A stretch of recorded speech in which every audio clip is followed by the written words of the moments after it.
Welcome to Interviews with Innocence, a podcast about spirituality, consciousness, and exploring the wisdom our children bring into this world. I believe that our very young children are our greatest teachers. After all, they're the masters of living in the present moment, bubbling in unconditional love, enjoying the messiness of life, and curious about the universe in all its dimensions.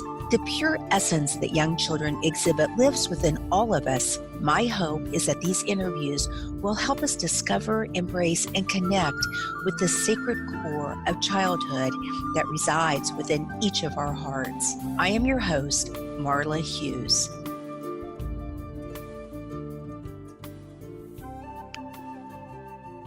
Today, I am thrilled to have Stephen Weber and Katherine Plant on the show.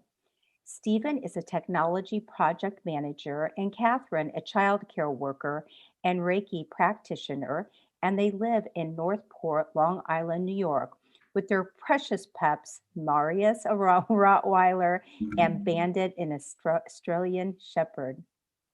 They both have 22-year-old daughters that attend the university in Connecticut. Steve and Kathie host successful workshops on the place between here and there, which is also the name of their beautiful book, which we'll talk about today. And these workshops are accompanied by music and meditation. In their spare time, they enjoy hiking the many beautiful parks on Long Island, doing yoga, running, and cooking. They also enjoy sharing their spiritual enthusiasm by hosting kirtans. Is it kirtans? Yes, it is. Kirtans. Yes. Full moon ceremonies, sound healings, and guided meditations with friends. Steve and Kathie love to hear from their readers and are thrilled to answer all correspondence. So we'll let you know how to reach them at the end of the interview. So you two magical people, welcome to the program. Hello. Well, thank you so much. It's such a pleasure to be here. Kathie and I are big fans of the program, and thank you for sharing your audience with us. Absolutely. So let's just jump right in, Steve, with your experience and what happened that caused your NDE. Well, it was like a day like any other day. I've been a Harley rider all my life, from very young age, from a very young kid, and it was one of my passions in life.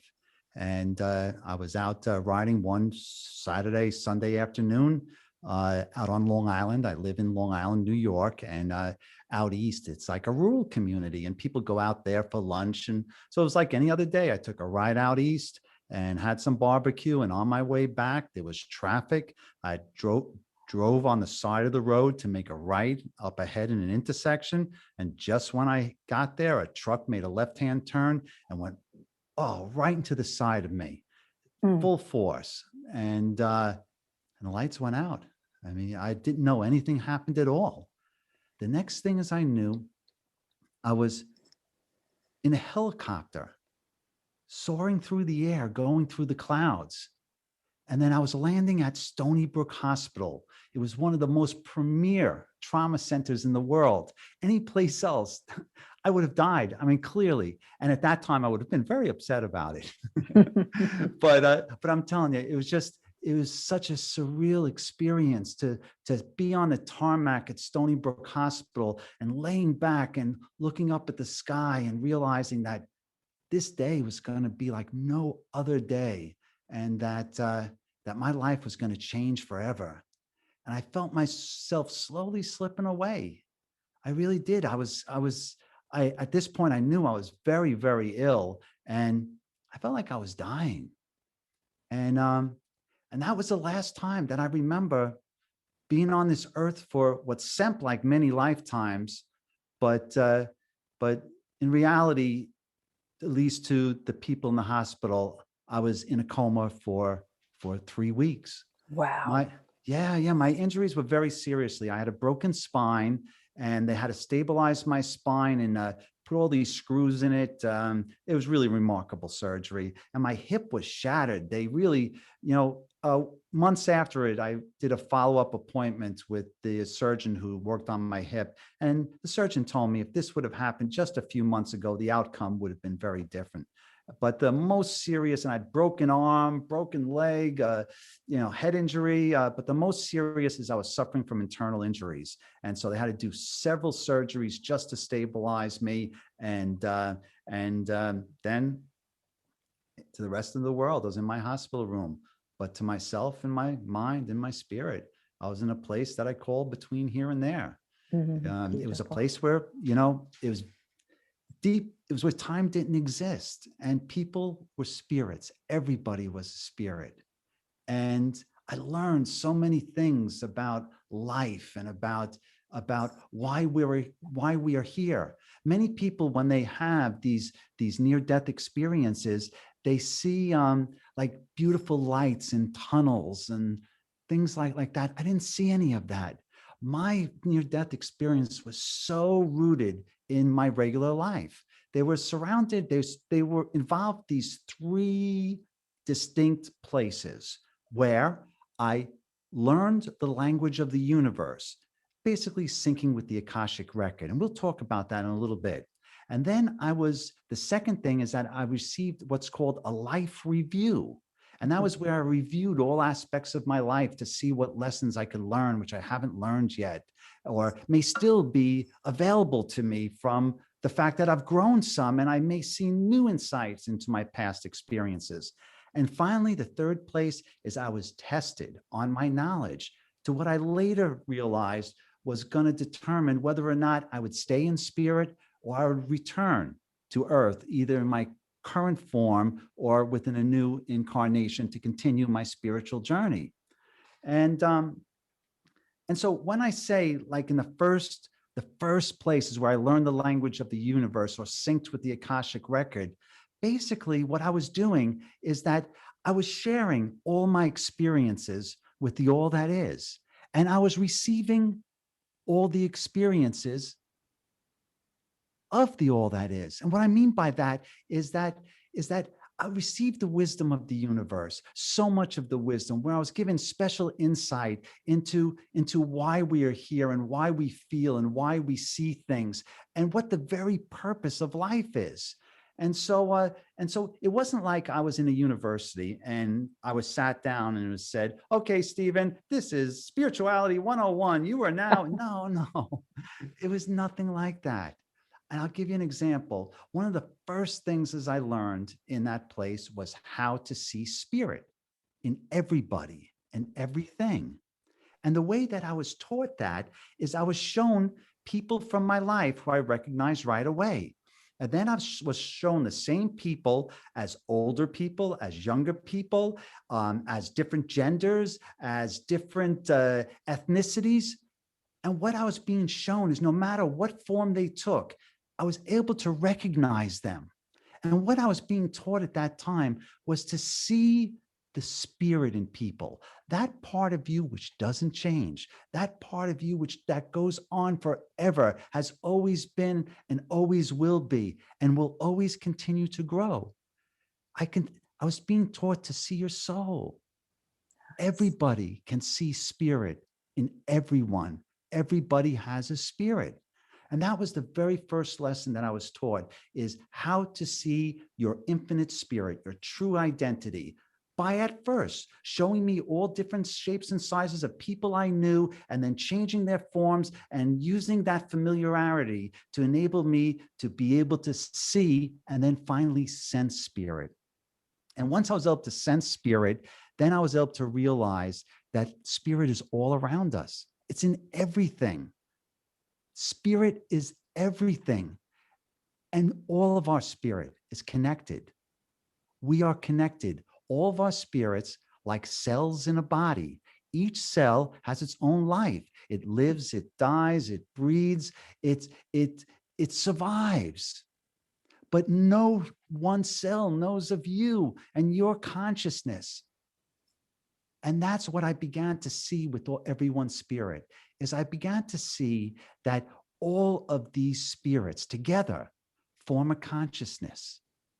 And that consciousness, I believe, is the consciousness of the creator. Wow. That the creator and the creation are one. We are all connected.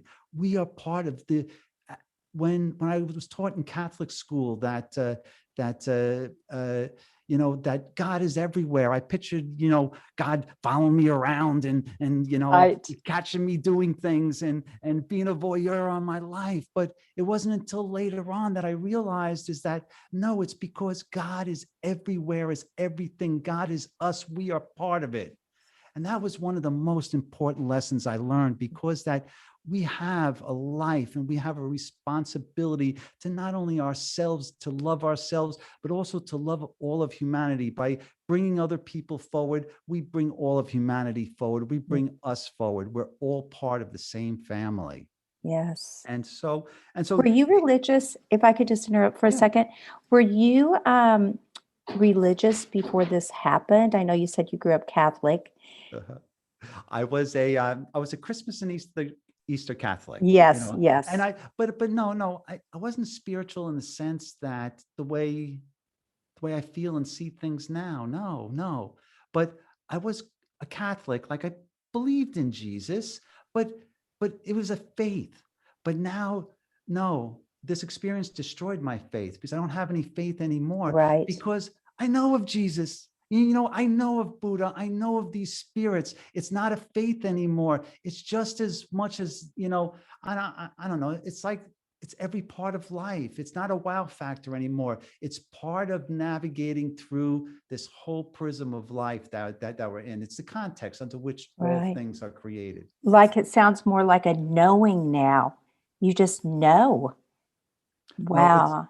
And it's did very you true. know that you were someplace else at that point? I heard you talk about that. You said that you didn't even know you were on the other side. It was like you were living what you were learning. And can you talk about that? Yes. Well, I didn't know that I was anywhere else. And that was the oddest thing about it, Mm, because it was so deeply rooted in my regular life. It just yes. was. And I think that's part of the reason why I was able to learn. I think that it doesn't matter if you're a Catholic or a Jewish person or a Hindu or a Sikh, it doesn't, there are so many pathways to the ultimate journey. But what happens is that we all, I believe, learn the same lessons when we pass through these different phases of returning to spirit. I think we all go through similar, learn similar lessons, but if all of a sudden I'm a computer guy, if someone started to have computer experiences or things that related to Harley Davidsons, it wouldn't make any sense to them. So in that place is that your experiences are very linked to who you are. Mhm. And so someone growing up in South Africa wouldn't have had the same experience, or Kathie wouldn't have the same experiences. Yes. So you learned the language of the universe, Mhm. which I love how you say that. And then tell us a little bit about the life review. Okay, so now once I learned the language of the universe, some of the language of the universe, because spiritually at this point, I'm just being introduced to all of this like a young kid who like goes outside for the first time and like sees Mm, colors. It was just all a big introduction to me. So it was a lot, but I tell you, the life review, it was some of the most. Uh, let me tell you about it. Is that what happens is that it's not like I could influence my past life or my current life, and it only has to do with my current life. Is that I'm like a voyeur in what's going on, but now, because that I've already lived my life once, I've already had the experiences, and then number two is that I now have received this wisdom from the universe. So now I have special insight. And so now when I review all my past life events, things take on a whole new meaning, because that now I can see spirit. And so now I began to see each one of my life's events differently, because before I only saw it from my own perspective. Now I felt everybody. I understood why in every situation, everybody was there. There was always a physical reason for someone being there. And that's the stuff that we live in our everyday. You go to the store, you go to work, it's a physical reason, but there's a spiritual reason behind everything. And that's what I began to learn in this place. But once I could see the spirit, I could see why people were doing the way that they were doing, that everybody was on a different path, and everyone's path crossed for just this moment in time. And that was so important, because that now when I began to see all these experiences, I started to learn more and more about everything that has gone on in my life. So the things that I thought that I had all solved out, no, really, there was so much more to learn. It was at times it was so difficult, because I did this life review many, many times. And I knew at the start of this life review, it was going to be a long day. But I knew at the end of the day, it was going to be blissful, because how do I say it? It's like the knowledge. It's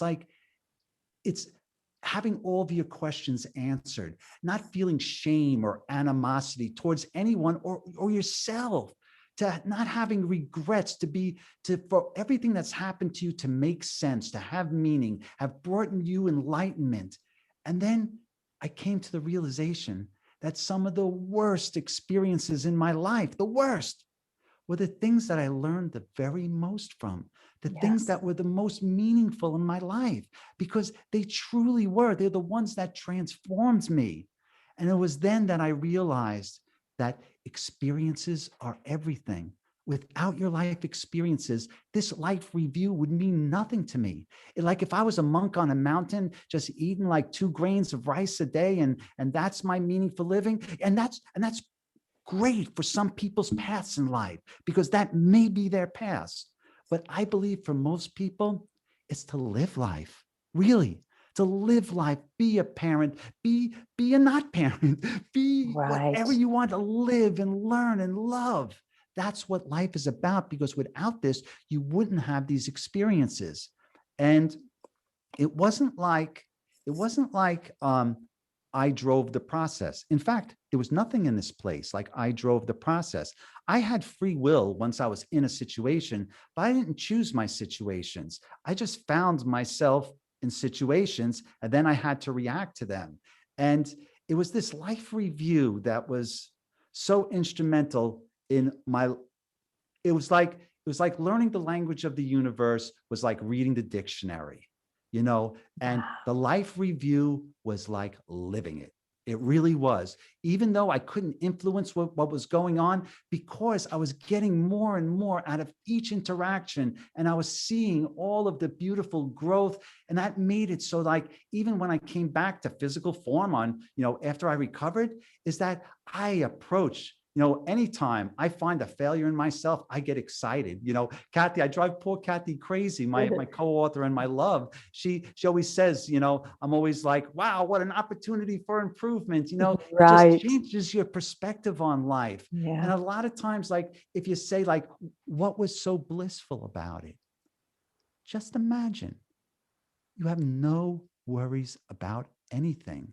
And what I don't mean like not going, whether you're going to pay the bills. I mean, like, about this terrible thing that happened to you when you were 7 years old, or something that you did to somebody, or this terrible marriage that you were in, or everything else. You go down all these lists, or somebody who hates you, or do you have this disdain for somebody else? All of that's gone. It is. You have no regrets. Yeah. Wow. And Kathie, what was it like for you? Because I read, as I was reading your book, I understand that you have been a spiritual person for a long time, if you will. Yes. You know that there's something more and a connection with the divine.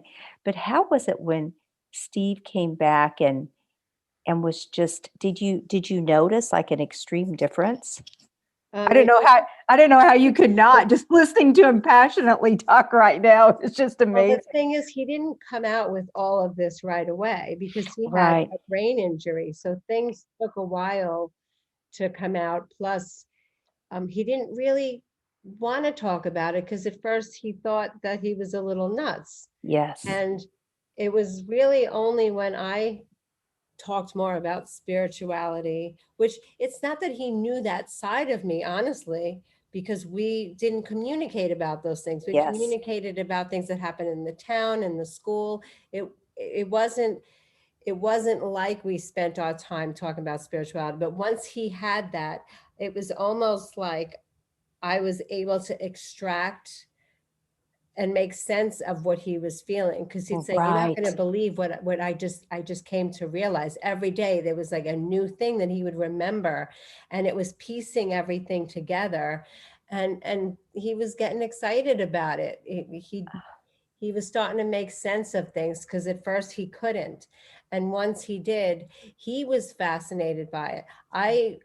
I wasn't as much, because I believed in connection to spirit. I believed that we're all connected. He didn't have that. So he was coming to I guess, his own awareness.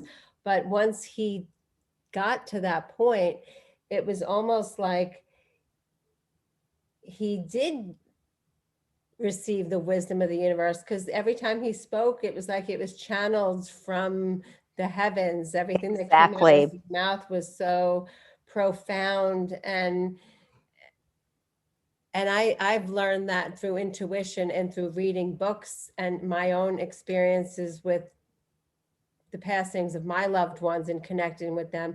And he just got it kind of in one full swoop. Right. And it was almost not fair.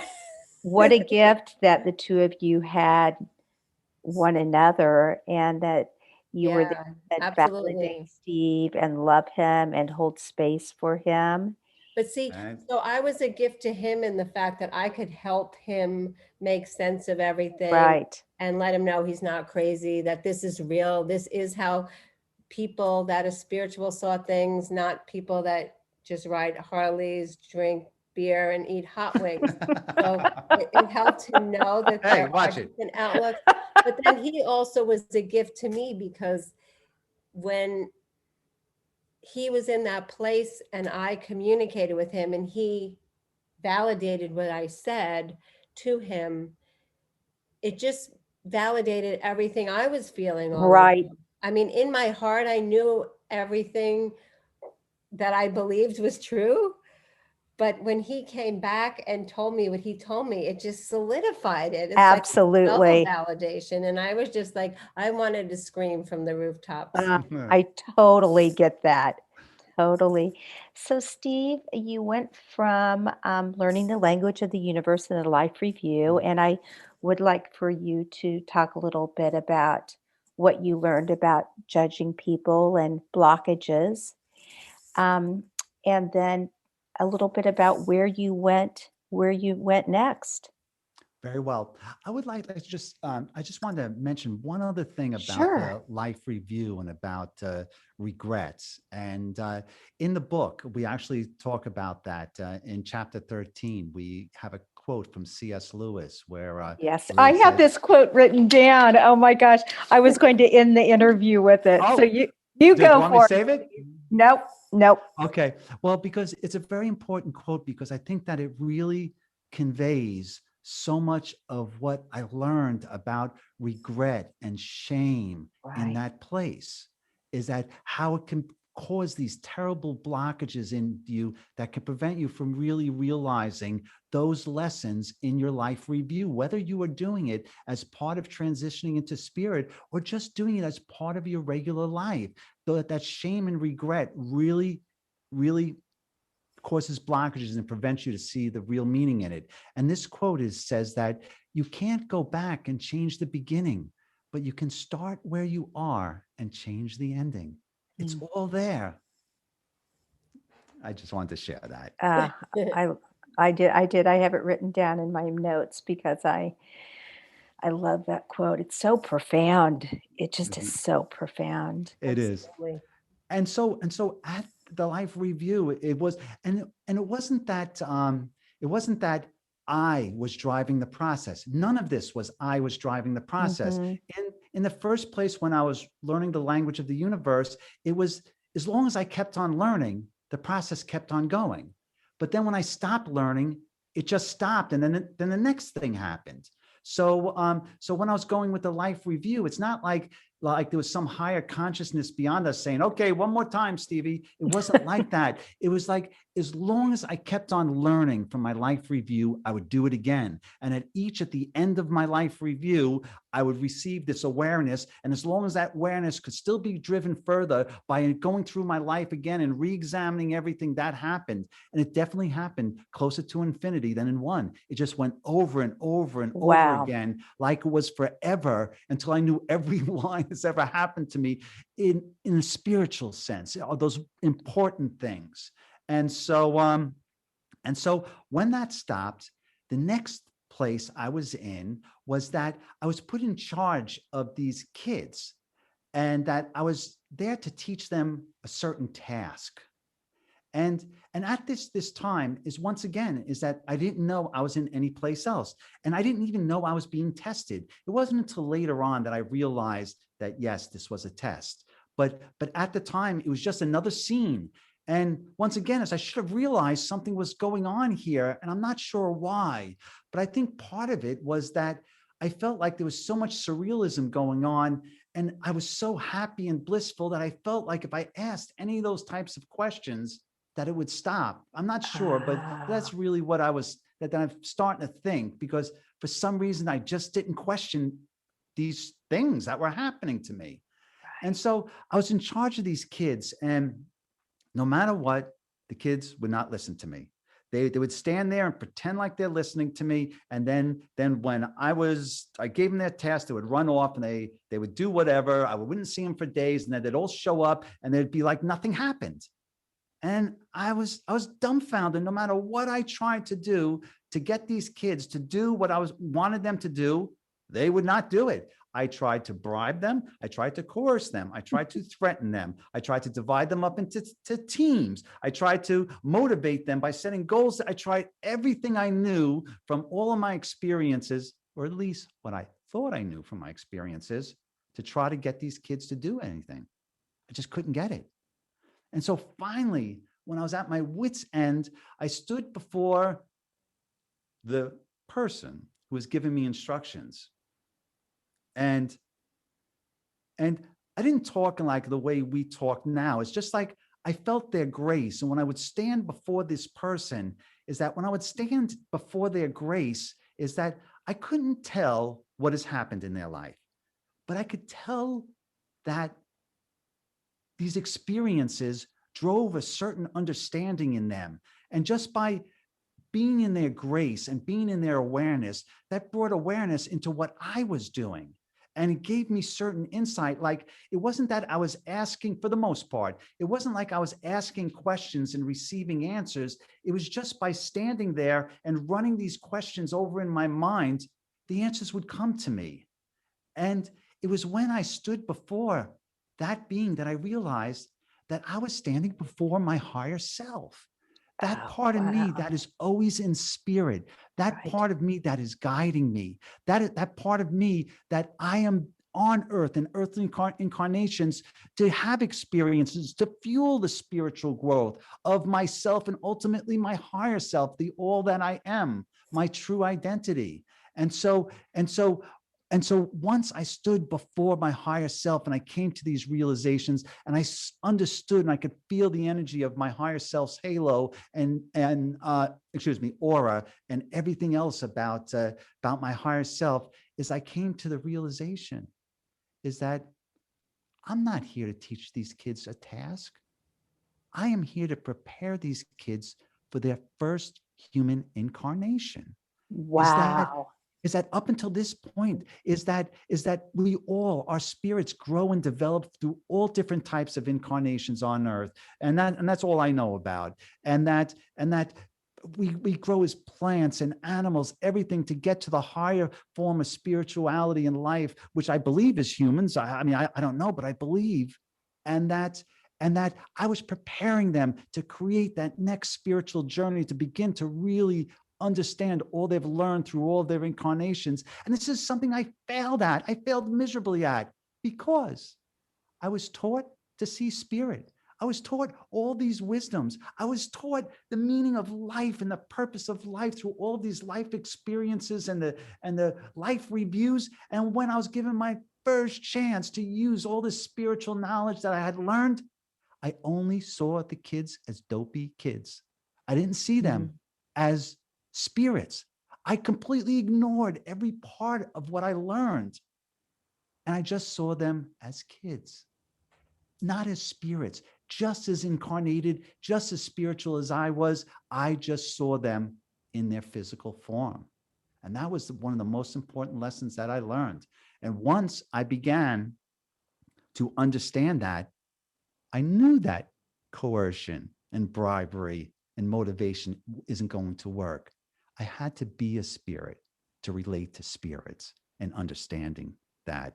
And that was very important because that I believe if I would have passed that test, I would have stayed in spirit and become a spirit guide, and then maybe return back to earth. And I'll talk a little bit about that a little bit more. But because I failed, I believe that's why I returned back to earth, at least in this incarnation. Right. And but there was something very, very odd. It sounds strange to say something very odd going on, but there was this lady there who was just praying, and I didn't understand what she was doing there, and I felt such a beautiful love and energy from this lady. I did, and I kind of heard her prayers, but really what I felt was her energy. Like it wasn't that I heard the words. She was like praying St. Jude, but I didn't know what it was at that. I know it now because right. Everything that's happened. But at the time, I just heard St. Jude. That was it. But I felt the energy of what. It wasn't the words. It was the love. It was the energy. It was almost like the words were just a vehicle. It almost like the words didn't even matter. It was what the energy that was brought with the words. That's what I felt. And it was distracting to me. It really was. I didn't understand why she was there. And it was upsetting to the kids because she was distracting, although it was all beautiful and love. And when I was before my higher self, I felt this, and I wanted to know what she was doing there because she didn't seem to have a purpose. And it was then I was told, I was understood. I heard, I felt that she was invited. And that was all that was going to be said about that. And it wasn't until later on that that became more clear. And so, like I said, after a while, when the purpose for my place was done in that place, I went to the final place. And this was, I live in a town on Long Island in New York in the United States called Kings Park. And there's a little overlook that overlooks the water we call the Bluff. And at the end of every day, everyone from town, we live in a small town, like, it's amazing. We're very tight, in my town, a very close town. Everyone's business is your own business. If you get sick on a Friday night, by Sunday morning, they're having a pancake breakfast to raise money for you. It's this kind of a place. Sweet. It just is. You lose your wallet will beat you home, and everything's in it. It's like that. But so everyone goes to the water and watch the sunset. Some people drink out of coffee. Some people drink out of red Solo cups, which aren't coffee. And we watch the sunset together. And so what I found myself in this place with my two old friends, Joey and Johnny. They're from Kings Park, and they were dear old friends of mine. They were both in their 70s or 80s, late 70s, I guess. And I would sit at the sunset with them at this place, in the place between here and there, and would watch the sunset every day. And this went on time and time and time again. And then finally, one day, as I was looking at, I use the term day loosely. It's not yes. Days, it's different. But I'm looking at Joey and Johnny. I came to the realization that this can't be happening. That Joey and Johnny both passed earlier that year. Wow. And how could they be here And how could I be here? And that was like a boom moment, like it was just echoing in my mind over and over again. Why? And then I felt like I should ask them, what are they doing here? And this once again went on time and time again. I sat there, and now what was a blissful experience now wasn't blissful anymore. That was for the first time, even with the kids. There was wonderful successes and experience, but this was the first time like I was feeling anxiety, because I was feeling a sense of urgency. Once I found out that these people were past and this wasn't right, this was different, is that I kept on saying to myself, I have to ask them, what are they doing here? What are you doing here? I had to ask them that, but I didn't want to ask them. I don't know why. And this happened time and time again. And then finally, when I felt that urgency creating so much energy that I felt like if I didn't ask them this one time, I would never have this opportunity again, I asked them. And they said that they are there to make sure that I'm all right. And this echoed in my mind, because that I didn't feel like anything was wrong with me, because I've just been walking around, even though I've been in my hospital bed, touch and go. And there were so many times when I was just on the edge, and they pulled me back. I mean, those people are angels of light in that hospital. I mean, really, they went beyond their job. I mean, they did everything. And I just,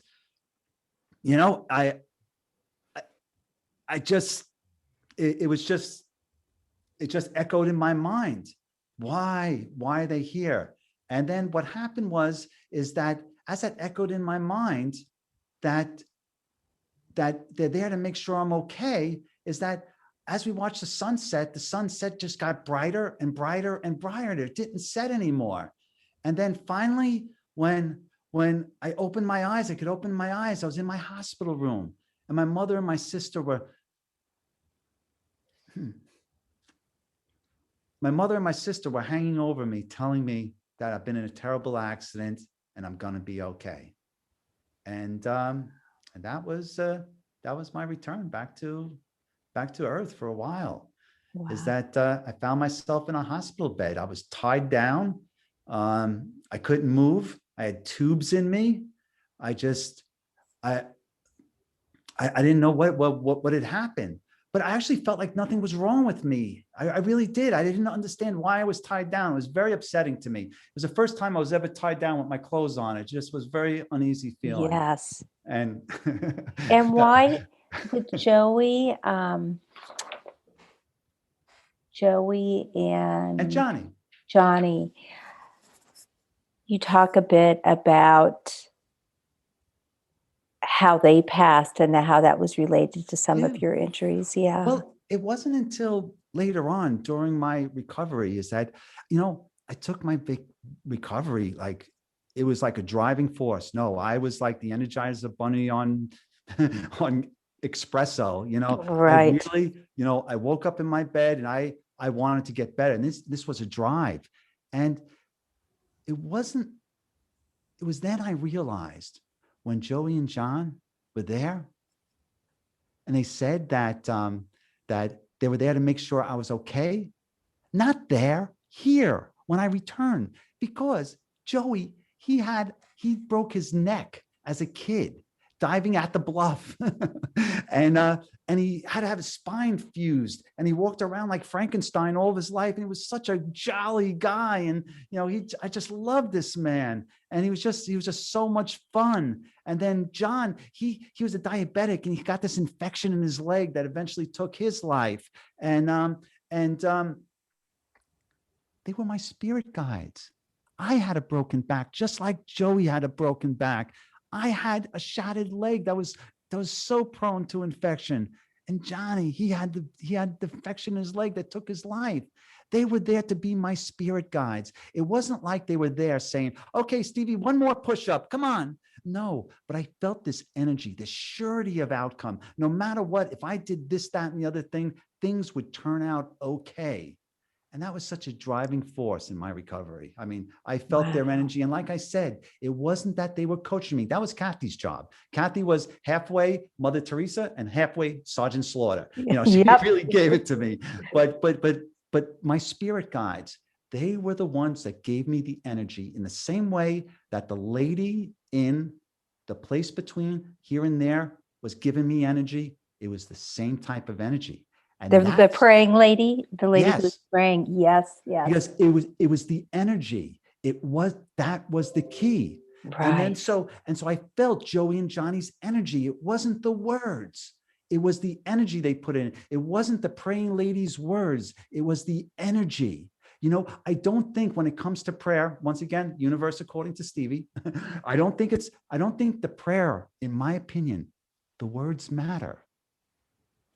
It's the energy you put into it. Right. It's just the vehicle for it. It's not like there's a consciousness beyond us saying like, okay, well, yesterday you didn't pray enough, but today you did good. So I'm going to make your dream come true. No, it's not like that. At least from my experience, it was about an energy thing. And that's what I felt. And that's what I felt from that lady. And it was when I woke up in my bed that now I could see spirit. I knew who that lady was. I knew that was my friend, my Mr. Mom friend, Kathie.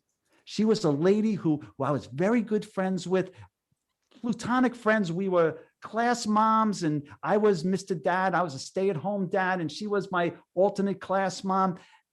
That lady was her. I knew it.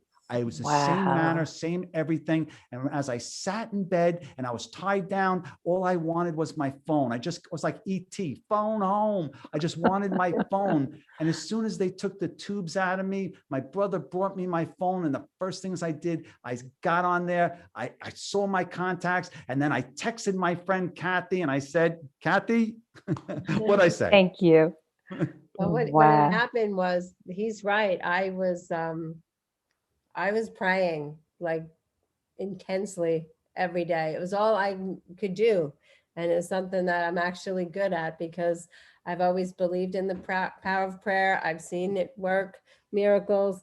And when he was in that coma, he was in ICU. I was not allowed to see him. I wasn't next to kin. I wasn't allowed in the hospital. So I would say every day in my head, I'd say, Steve, pretend I'm in the hospital with you because I can't be in there with you. And I'm sitting next to you on the bed. I'm holding your hand and I'm going to say the St. Jude prayer, which is St. Jude is the patron saint of helpless, hopeless causes. And at the time it was explained to me that his injuries were so grave that they did not expect him to make it. So, you know, his cousin, who was my friend, was like, Kath, just please pray, just please. And I did. And I just, every day I would say that. I say, I'm here again, Steve. I'm holding your hand. We're saying the St. Jude prayer and other prayers too. But that was like my main focus because I know the patronage of St. Jude and he said to work miracles, and this needed a miracle. So after 3 weeks, I got a text in the middle of the night and it shocked me. It was just said, hey, Kath, it's Steve. I want you to know that I'm okay. I just want to thank you for visiting me when I was quote unquote out, if you know what I mean. I heard your prayers. I learned things and I learned that everyone is connected, but that you and I have a connection that goes beyond this world. Wow. And I want to talk to you about it. I bet that brought a few tears to your eyes. It was tears. It was shock.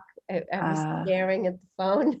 My hands were shaking because I was like, you mean, you know, like it's just, he knew, he just knew, he validated that. That was so critical because all the time we talk to spirit, we don't get an answer back. We might get a sign, a butterfly, a penny, but this is someone who's bringing words back from there. He came back, and that was just, it's just amazing. Yeah, once again, validating one another, you know, like as you said earlier, wanting to shout from the mountaintops. Yeah, like it's true, guys. Everyone in the world, wake up. I knew it. Spirit.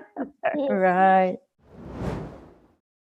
We are going to take a little break now, and Stephen and Kathie will be back with us next week to tell us more about their fascinating journey and their beautiful book.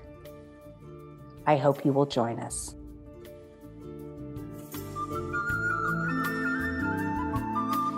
Thank you so much for listening in today.